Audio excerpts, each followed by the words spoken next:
আসসালামু আলাইকুম বন্ধুরা, কেমন আছেন সবাই? আশা করি যে যেখানে আছেন অনেক অনেক ভালো আছেন।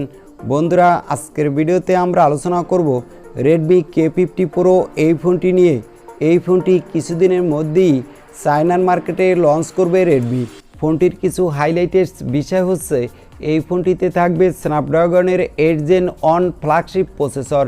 এই ফোনটিতে আরও থাকবে 120 Hz রিফ্রেশ রেটের সুপার অ্যামোলেড প্যানেল এবং দুর্দান্ত ক্যামেরা কোয়ালিটি। আর এই সব বিষয় নিয়েই বিস্তারিত আলোচনা করব আজকের এই ভিডিওতে। এই ফোনটিতে কি কি স্পেসিফিকেশন দিয়ে রেডমি আমাদের মাঝে নিয়ে আসতে যাচ্ছে, ফোনটির প্রাইস বাংলাদেশ এবং ইন্ডিয়ার মার্কেটে কত হতে পারে, এই ফোনটি কবে লঞ্চ হবে, এছাড়া জানাবো প্রাইস অনুযায়ী ফোনটা আপনার জন্য কতটা ভ্যালু ফর মানি প্রোভাইড করা ফোন হতে যাচ্ছে। আর আপনাকে বলবো সম্পূর্ণ ভিডিওটি আমাদের সাথে দেখার জন্য। আপনি যদি আমাদের চ্যানেলটি প্রথমবার ভিজিট করে থাকেন তাহলে আপনাকে অনুরোধ করব অবশ্যই চ্যানেলটি সাবস্ক্রাইব করে পাশে থাকা বেল আইকনটি প্রেস করে আমাদের সাথে থাকবেন। চলুন তাহলে শুরু করা যাক আজকের ভিডিও।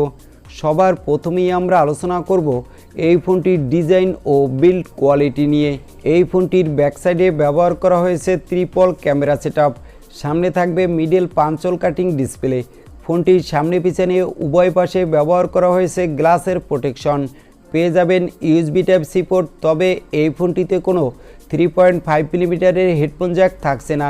সিকিউরিটির জন্য এই ফোনটিতে পেয়ে যাবেন সাইড মাউন্টেন ফিঙ্গারপ্রিন্ট সেন্সর।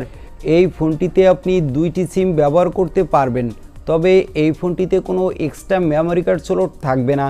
ফোনটির ডিজাইন ও বিল্ড কোয়ালিটি আমার কাছে মনে হয়েছে বাজেট অনুযায়ী এক কথায় দুর্দান্তই হতে যাচ্ছে। এই ফোনটিতে ডিসপ্লে হিসেবে ব্যবহার করা হয়েছে 6.67 ইঞ্চি মাপের সুপার অ্যামোলেড প্যানেল, যা রিফ্রেশ রেট দেওয়া হয়েছে 120 Hz। এই ফোনটির ডিসপ্লেটা হলো মোটামুটি বড় একটি ডিসপ্লে। আপনারা যারা মোবাইল দিয়ে অনলাইন ক্লাস করেন, প্রচুর পরিমাণে মুভি দেখেন এবং গেমিং পারফরমেন্স করতে ভালোবাসেন, তাদের জন্য এই ফোনটির ডিসপ্লেটা হলো একটি দুর্দান্ত ডিসপ্লে।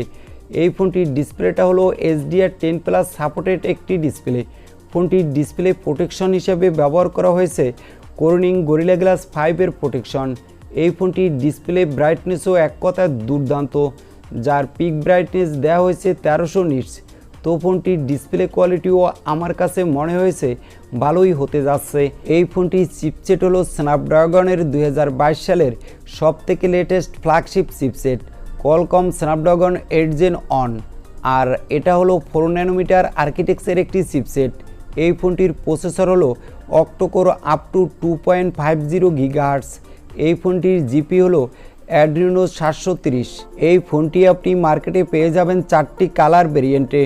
ফোনটির র্যাম হলো 6GB এবং 12GB, রম হলো 128GB এবং 256GB। এই ফোনটির স্টোরেজ হলো LPDDR5 র্যাম এবং UPS 3.1 স্টোরেজ। এবার আমরা আলোচনা করব এই ফোনটির ক্যামেরা সেকশন নিয়ে।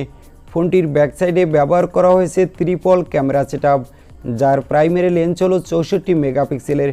ফোনটিতে আপনি পেয়ে যাবেন 8 মেগাপিক্সেলের একটি আলট্রা ওয়াইড অ্যাঙ্গেল লেন্স এবং 5 মেগাপিক্সেলের ম্যাক্রো ক্যামেরা। সামনে পেয়ে যাবেন 20 মেগাপিক্সেলের সেলফি ক্যামেরা। ব্যাকসাইডের ক্যামেরা দিয়ে আপনি 8K 30 FPS রেজুলেশনে এবং 4K 60 FPS রেজুলেশনে ভিডিও রেকর্ড করতে পারবেন, এবং সামনের ক্যামেরা দিয়ে ফুল HD+ রেজুলেশনে ভিডিও রেকর্ড করার সাপোর্ট পেয়ে যাবেন। ফোনটিতে ব্যবহার করা হয়েছে 4700 mAh এর ব্যাটারি। বক্সে প্রোভাইড করা হয়েছে 120 ওয়াটের একটি ফাস্ট চার্জার, যে চার্জারটা দিয়ে এই ফোনটি আপনি খুব দ্রুতই চার্জ করতে পারবেন। এবার আমরা আলোচনা করব এই ফোনটির প্রাইস কত হতে পারে এই নিয়ে। এই ফোনটির প্রাইস হবে ইন্ডিয়ান রুপিতে আশা করা হচ্ছে 30 থেকে 35,000 রুপির আশেপাশে, যেটা বাংলাদেশে মার্কেটে পাওয়া যাবে 40 থেকে 45,000 টাকায়। আমার কাছে মনে হয়েছে এই বাজেটে এই ফোনটি একটি ফ্ল্যাগশিপ ফোন হিসেবে দুর্দান্তই ফোন হতে যাচ্ছে। ফোনটি কিছুদিনের মধ্যেই চায়নার মার্কেটে লঞ্চ করবে রেডমি। এই ছিল আজকের ভিডিওটি কেমন লাগলো তা অবশ্যই কমেন্ট করে জানাতে ভুলবেন না। ভিডিওটি ভালো লাগলে একটি লাইক করে দিবেন এবং আমাদের চ্যানেলে নতুন হলে সাবস্ক্রাইব করে পাশে থাকা বেল আইকনটি প্রেস করে আমাদের সাথে থাকবেন। আজকের মতো আল্লাহ হাফেজ।